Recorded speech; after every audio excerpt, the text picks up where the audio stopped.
Hello guys, welcome back to మన serial. So last ఎపిసోడ్లో అక్షయ్ పుట్టింటి నుంచి అత్తింటికి బయలుదేరతాడు. ఇక అక్షయ్ లోపలికి వెళ్తూ ఉంటే ఒక్క నిమిషం ఆగండి, అత్తయ్య గారు నిజం తెలుసుకున్నారు కాబట్టి సరిపోయింది, లేకపోతే ప్రణతి జీవితం ఏమైపోయి ఉండేది? ఒక అన్నయ్యగా ఉండి మీ చెల్లికి అబద్ధం చెప్పి గుడికి తీసుకువెళ్తారా? మీ చెల్లికి మాయమాటలు చెప్పి ఒక మోసగాడికి పెళ్లి చేయాలనుకుంటారా? ఏ అన్నయ్య అయినా సరే చెల్లెలి జీవితం బాగుండాలి అని ఆలోచిస్తారా? కానీ మీలా ఎవరు చేయరు. మీరు చేసింది తప్పని మీకు అనిపించడం లేదా అని అవని నిలదీస్తుంది. నా చెల్లెల్ని నీ తమ్ముడికి ఇచ్చి చేయడం తప్పనిపించింది, అందుకే అలా చేశాను. నీ తమ్ముడికి ఏముందని చెప్పి నా చెల్లెల్ని ఇచ్చి పెళ్లి చేసుకుంటావు అని నా చెల్లెల్ని బాగా చూసుకోవడానికి తనకంటూ ఒక సొంత ఇల్లు ఉందా? అద్దెంట్లో ఉంచడానికైనా ఇంటెద్దు కలిగి సంపాదన ఉందా? హనీమూన్లకు తీసుకువెళ్ళకపోయినా ఒక పట్టుచీర కొనగలిగే స్తోమత ఉందా? సినిమాలకి షికార్లకు తీసుకువెళ్ళకపోయినా 3 పూట్ల తిండి పెట్టగలిగే స్తోమతైనా ఉందా? ఏముంది నీ తమ్ముడికి అని అక్షయ్ మళ్ళీ అదే పాట పాడతాడు. ఇక నా తమ్ముడికి ఏమీ లేదని చెప్పి మీ చెల్లెల్ని పచ్చి మోసగాడికిచ్చి పెళ్లి చేయాలనుకుంటారా అని అవని సూటిగా అడుగుతుంది. నీ తమ్ముడు తప్పు చేయలేదని నిరూపించావు, కానీ వాడు మంచివాడు గొప్పవాడని చెప్పడానికి నీ దగ్గర ఏమైనా సర్టిఫికెట్ ఉందా అని నా చెల్లెల్ని పోషించలేని వాడి కన్నా తనకి ఏ లోటు రాకుండా చూసుకునేవాడు ఫ్రాడ్ క్యారెక్టరే బెటర్ కదా అని అక్షయ్ బుర్ర లేకుండా మాట్లాడతాడు.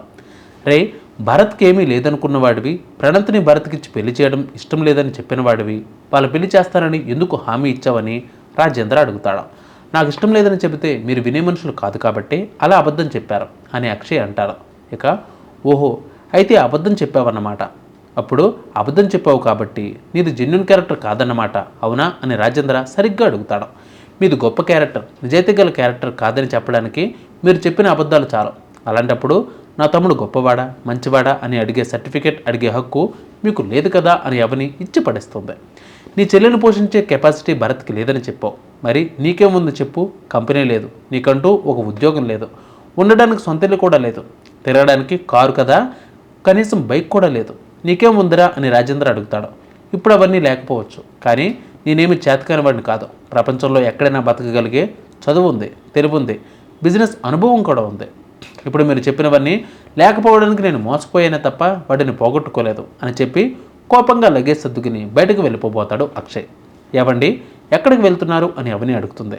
ప్రణతి భరత్ని పెళ్లి చేసుకోవడం నాకు మా అమ్మకి ఇష్టం లేకపోయినా నీ పంతాన్ని నెగ్గించుకోవడం కోసమే వాళ్ళిద్దరికీ పెళ్లి చేసుకో, ఇక్కడే ఉంటే నా మనసు కూడా మార్చేస్తావు, అందుకే వెళ్ళిపోతున్నాను అంటాడు అక్షయ్.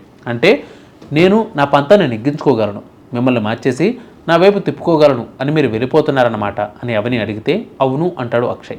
నా మీద కోపంతో వెళ్ళిపోతున్నారని అనుకున్నాను, కానీ నాకు భయపడి వెళ్ళిపోతున్నారన్నమాట అని అవని అంటుంది. నేను నీకు భయపడడం ఏంటి అని అక్షయ్ పోజు కొడతాడు. నేను మిమ్మల్ని మార్చేయగలను అని మీరే అన్నారు కదా, అంటే అది భయమే కదా. ప్రపంచంలో ఎక్కడైనా బతకగలరు, కానీ ఎలాగైనా బతకగలను అని చెప్పిన మీరు ఒక ఆడదానికి భయపడుతున్నారంటే అది సిగ్గుపడాల్సిన విషయమని మీకు అనిపించడం లేదన్నమాట. అనుమానమే లేదమ్మా, ఇది 100% మూర్ఖత్వమే. ఒరే, ఒకప్పుడు నీలో తెలివితేటల్ని ధైర్యాన్ని ఏదైనా సాధించగలవనే పట్టుదలని చూశాను, కానీ ఇప్పుడు అబద్ధాల్ని భయాల్ని మూర్ఖత్వాన్ని చూస్తున్నాను. నువ్వు ఈ స్థాయికి ఎదిగినందుకు గర్వంతో నా గుండె ఉప్పొంగిపోతుందిరా. తల్లిదండ్రులు పిల్లల ఎదుగుదలను కోరుకుంటారు, కానీ ఇలాంటి ఎదుగుదలని కాదు, అది ఇంతటితో ఆపితే మంచిది అంటాడు రాజేంద్ర. నువ్వు చేస్తున్న పని కరెక్టే కాదు అక్షయ్ అని దయాకర్ అంటాడు. కొంచెం ఆవేశం తగ్గించుకుని ఆలోచిస్తే నువ్వు చేస్తున్నది మంచి పని కాదని నీకే అర్థమవుతుంది బాబు అని స్వరాజ్యం కూడా సలహా ఇస్తుంది. ఇక మరొక వైపు శ్రేయ ఒంటరిగా కూర్చుని కుళ్ళిపోతూ ఉంటుంది. ప్రణతి భరత్ల పెళ్లి చేయకూడదన్న అత్తయ్యే వాళ్ళ పెళ్లికి అక్షింతలు వేసి ఆశీర్వదించింది, పైగా వాళ్ళిద్దరిని ఇంటికి తీసుకువచ్చింది. పల్లవి అన్నట్లు అప్పుడు ఈ పెళ్లిని అడ్డుకు పెట్టుకుని అవని కూడా ఇంటికి వస్తుందేమో అని భయపడుతూ ఉంటుంది. ఇంతలో శ్రేయ, ఇక్కడ నా ఫైల్స్ పెట్టాను చూసావా అని శ్రీకర్ అడుగుతాడు. తెలీదు అని శ్రేయ రెక్లెస్గా చెబుతుంది. తెలియకపోవడం ఏంటి, ఈ రూమ్లో నువ్వు ఉండట్లేదా అని శ్రీకర్ అడిగితే ఉంటే అన్నీ కనిపెట్టుకుని ఉండాలా అంటుంది పొగరుగా.